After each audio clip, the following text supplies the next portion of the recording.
For TigerDetails.com, Jarrett Roser here with Kristian Fulton, standout veteran LSU cornerback getting ready for the draft, like a lot of you guys are right now. Good to see you. Good to catch up a little bit. Appreciate you taking a couple minutes to chat heading into it all. Anytime. What's this process been like? I mean, you and I were just talking about it. It's such a crazy time in history in general to be alive, let alone trying to prepare and stay in shape and get ready for this huge day coming y'all's way. What has it been like the last month or so? It's been crazy for sure. Just trying to keep distance. Really from everybody. And just trying to continue to sell myself. To the coaches. I just wanted to be the best impression. Also just with training, being able to, fortunately have a spot, that I can go to where it's just 3 or 4 of us, to train. So I've been still, get some workouts done. Also, whether it's running on the levee, also, so I've been, stay pretty much focused for the most part. Yeah. What's the, I guess, communication aspect been like as you talk to some of these teams? You shared some of the specifics of the workout piece of it as far as the draft, the pre-draft lead up and trying to meet with teams. What does that look like? So we just do it like we is on Zoom. There's a lot of teams using that, or Skype. Just to have a FaceTime call. All the coaches on it. If not all the coaches, then just the GM and the head coach. So we just talk. Really trying to get know me better. Try to pick my brain. On football. So just watching little film, watching our film, or whether it's watching their film, or going over their defense. Trying to install it to me and then reciprocate it back. So that's mainly what those have been like for the past month. There's been a lot made out of the fact that the draft will all be virtual and some teams worried about having issues working some of the technology and whatnot. Have you, and you certainly, I'm not asking you to say anybody specific, but have you noticed some any older coaches or GMs that have kind of struggled with some of this and it'd be a little bit awkward for them to maneuver some of the technology? Oh yeah, definitely. Yeah. They be having a tough time. This not their technology. They not used to that. So it's easy for me, to be struggling with it. Who have been some of the teams you've heard most from, or you feel like you've really kind of connected with a lot throughout all this? Really, the Titans, we had pretty good meetings. The Raiders, Minnesota, Atlanta, Dallas. Those are some of the teams that I've talked to, that I feel like, have really strong interest. I'm sure some I'm missing out also. I had met with at least over 15 teams, but those are some of the ones off the top of my head, that I have pretty good strong connection with. Yeah. What's the, I guess, the communication been like with other teammates or any of the LSU coaches? How much have you had a chance to keep up with all those guys through a lot of this? The guys that's going into the draft, some of the guys, we talk really every day, just see how their needs are going, how their process going, and just talk. We close, so we just talk about anything. The coaches, just to see how it's going during this time. Talk to Coach Raymond every week. Also, Coach Thomas, Coach Dwayne. So I'm staying in touch with really most of the guys that I was with at LSU. Yeah. You guys have so many people in this draft that look like y'all are going to have an opportunity to be selected to teams going to the next level that you very well will be competing with the national record for most players selected in one draft from one school. How much is that something that y'all have been aware of or talked about, or what kind of additional pride potentially goes into that? As you continue to leave this legacy that y'all have set here. To be honest, we really haven't. Nobody really brought that up. seen that we had a chance, to get a record. But, we don't really talk about that much. I'm definitely still want to see all those guys get drafted or at least get the opportunity. So that's really something that we don't really look at. We just try to our focus really has been just to sell ourselves as best as we can. Just to get opportunity. For you, what has that looked like? If you talk about selling yourself, talking about some of your strong suits, what you bring to a team, if you're talking to a coach or a GM or whoever it may be, what is kind of what you're telling them about who Kristian Fulton is, what you bring to the equation?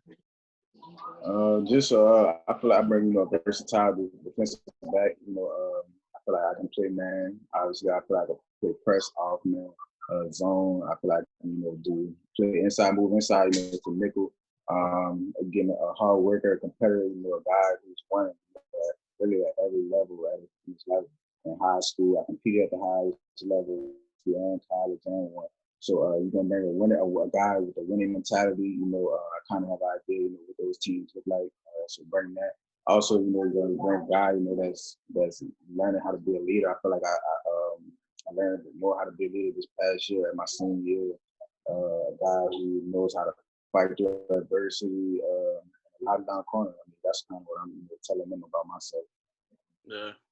How when you look at your whole process from being one of the top recruited cornerbacks coming out of Rummel in high school, and then through the ups and downs at LSU and having to sit out that year and finally getting back out there and making that impact, and now being on this stepping stone toward the next level, how do you kind of wrap your mind around your journey to this point and the position that you're now in to do even bigger things?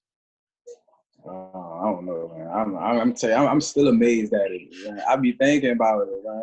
I was last night. I was watching the old video I posted on Twitter of me working out, and I was suspended at the time, and I was just thinking, man, like, wow, like at 17, I was going through this, and now tomorrow I'm about to be possibly a first round. I really can't wrap my mind around it. It's been a long journey, and hopefully I could sit down one day and make a documentary about it. It was ups and downs with it, so I can't wrap my mind around it.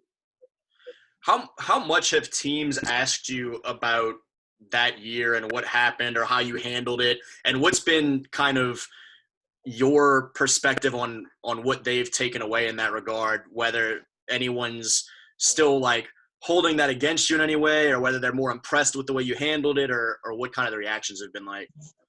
To be honest, some are impressed with the way I handled it, but some don't. I'm gonna be honest, like some coaches, some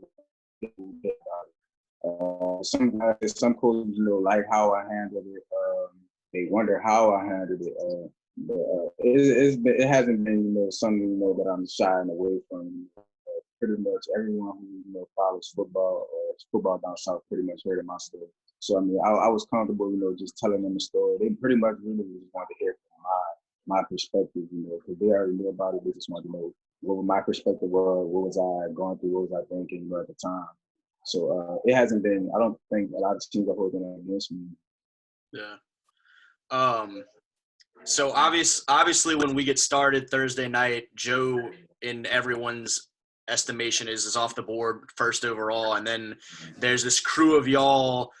Jets will probably go at some point mid-first round, and you, Caleb, Pat, all kind of sitting there in position. Looks like you have a chance to be first-round guys.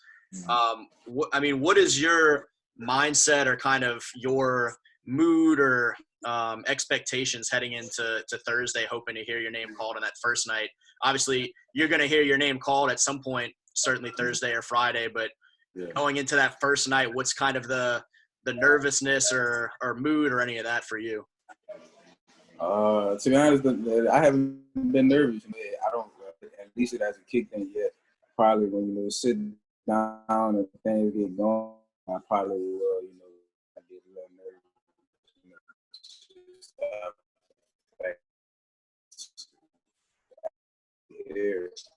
But I'm going to positive, and putting put in work, basically give them opportunity to take that chance on.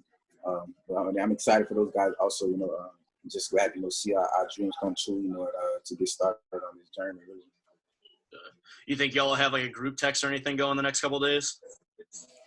Oh yeah, we already got one. Yeah, so it's all of me, Grant, Jets, PQ, Killavon. It's all of us in the group text. So I'm pretty sure.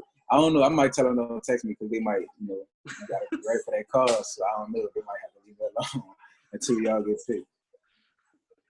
What's in terms of you and the family and everybody enjoying the next couple of days? What does that look like? Y'all will be at the house watching together and whatnot. I'm assuming. I guess kind of take me through if people are looking at that video of what the Fultons are doing during the draft. What's that going to look like?